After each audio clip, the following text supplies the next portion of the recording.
Ngatimire. Ngatimire.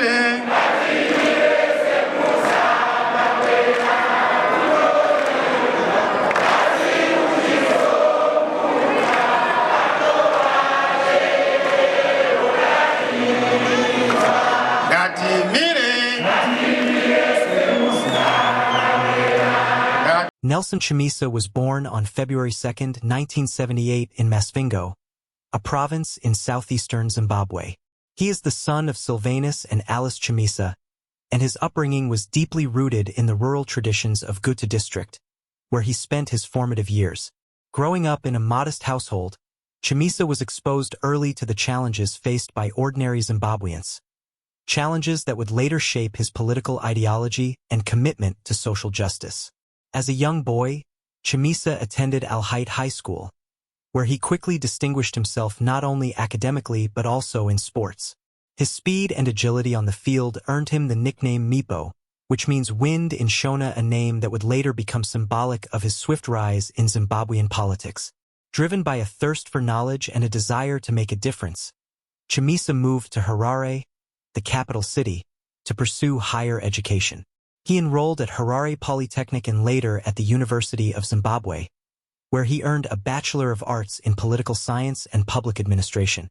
His academic journey didn't stop there. He went on to obtain a Bachelor of Laws, LLB, and a Master of Laws in International Trade and Investment Law, equipping him with a strong legal and policy background.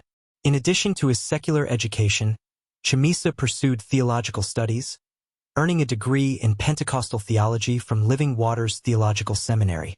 His deep Christian faith led him to become a pastor in the Apostolic Faith Mission in Zimbabwe, a role that continues to influence his public persona and political rhetoric. Chamisa's political journey began in the late 1990s, during his time at the University of Zimbabwe. He emerged as a prominent student leader, serving as the Secretary General of the Zimbabwe National Students' Union, ZANASU. In this role, he championed the rights of students, advocating for academic freedom, affordable education, and social justice. His activism often put him at odds with university authorities and the state, but it also earned him respect as a fearless and articulate young leader. In 1999, Chamisa joined the newly formed Movement for Democratic Change, MDC, led by the late Morgan Tsvangirai. The MDC quickly became the main opposition party, challenging the long-standing dominance of Robert Mugabe's ZANU-PF. Chamisa's involvement in the MDC marked the beginning of a political career that would span decades and see him rise to the highest levels of opposition leadership. In 2003, at just 25 years old, Chamisa made history by becoming the youngest member of parliament in Zimbabwe. He was elected to represent Kuadzana East, a high-density suburb in Harare. His election was a testament to his growing popularity and the trust placed in him by the electorate. As an MP, Chamisa was known for his vibrant debates, youthful energy, and commitment to community development. Following the disputed 2008 elections, Zimbabwe entered a government of national unity, GNU, in 2009, bringing together ZANU-PF and the MDC. Chamisa was appointed Minister of Information Communication Technology, making him the youngest cabinet minister at the time. In this role, he worked under Prime Minister Morgan Tsvangirai and President Robert Mugabe. As ICT Minister, Chamisa focused on modernizing Zimbabwe's telecommunications sector, expanding internet access, and promoting digital innovation. His tenure was marked by efforts to liberalize the sector and attract investment, although he faced significant resistance from entrenched interests and state security agencies. Chamisa's influence within the MDC continued to grow. In 2006, he was elected party spokesperson, a role in which he became the public face of the party. His eloquence, charisma, and ability to connect with ordinary citizens made him a powerful communicator. In 2011, he was appointed organizing secretary, responsible for mobilizing grassroots support and coordinating party structures nationwide. He also chaired several key parliamentary committees, including Defense and Home Affairs, Public Accounts, and Transport and Communications. These roles gave him valuable experience in governance and policy oversight. Chamisa's youth appeal, combined with his oratory skills and strategic thinking, positioned him as a future leader of the opposition. The death of Morgan Tsvangirai in February 2018 triggered a leadership crisis within the MDCT. Chamisa was swiftly appointed acting president. But this move was contested by Thokozani Kupe, leading to a bitter internal dispute. The conflict resulted in a split within the party, weakening the opposition ahead of crucial elections. Chamisa led the MDC alliance into the 2018 general elections as its presidential candidate. His campaign was energetic and youthful, drawing massive crowds across the country. He promised economic revival, job creation, and democratic reforms. Although Chamisa claimed victory, the Zimbabwe Electoral Commission, ZEC, declared Emmerson Mnangagwa the winner. Chamisa challenged the results in the Constitutional Court, but the court upheld Mnangagwa's win. Despite the setback, Chamisa emerged as the de facto leader of the opposition, with strong support from urban voters and the youth.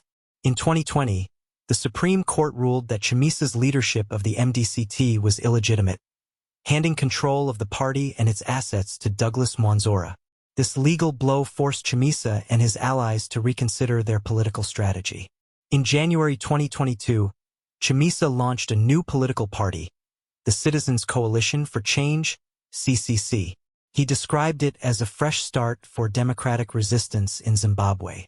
The CCC quickly gained traction, winning several by-elections and positioning itself as the main opposition party. The CCC's message of citizen empowerment, transparency, and youth inclusion resonated with many Zimbabweans disillusioned by years of political stagnation. Chamisa contested the 2023 presidential election under the CCC banner. The election was widely criticized for irregularities, voter suppression, and lack of transparency. Despite these issues, the ZC declared Mnangagwa the winner once again. Chamisa and the CCC rejected the results, citing massive electoral fraud. International observers, including the European Union and African Union, expressed concerns about the credibility of the process. However, the courts upheld the outcome. Undeterred, Chamisa continued to mobilize supporters, calling for peaceful resistance, electoral reforms, and international solidarity. In January 2024, Chamisa made a dramatic announcement. He was resigning from the CCC. He cited infiltration and sabotage by state agents, accusing the regime of hijacking the party's structures. A relatively unknown figure, Singizo Chibangu, declared himself the Secretary-General of the CCC and was controversially recognized by Speaker of Parliament Jacob Mudenda, despite objections from Chamisa and the party leadership. This episode highlighted the fragility of opposition politics in Zimbabwe and the lengths to which the state would go to undermine dissent. Following his resignation, Chamisa announced plans to form a new political movement. This initiative would focus on grassroots mobilization, youth empowerment, and digital democracy. As of 2025, he remains a key opposition figure, though he has not yet launched a formal party. Nelson Chamisa is a family man, married with children. His Christian faith is central to his identity, and he often incorporates biblical references into his speeches. His background as a pastor gives him a moral authority that resonates with many Zimbabweans. He is widely seen as charismatic and visionary, bold and confrontational in challenging authoritarianism, a symbol of generational change in Zimbabwean politics. His ability to inspire hope, especially among the youth, has made him a transformational figure in the country's political landscape. Nelson Chamisa's political journey reflects the struggles and aspirations of Zimbabwe's opposition. Despite facing legal setbacks, party splits, and state repression, he has remained resilient and adaptable. His contributions include reinvigorating opposition politics, mobilizing youth and urban voters, challenging entrenched power structures. As Zimbabwe continues to grapple with political and economic challenges, Chamisa remains resolute and trying to map a way forward to outwit the violent, repressive, and corrupt ZANU-PF. I hope you have enjoyed this episode. Thank you for watching.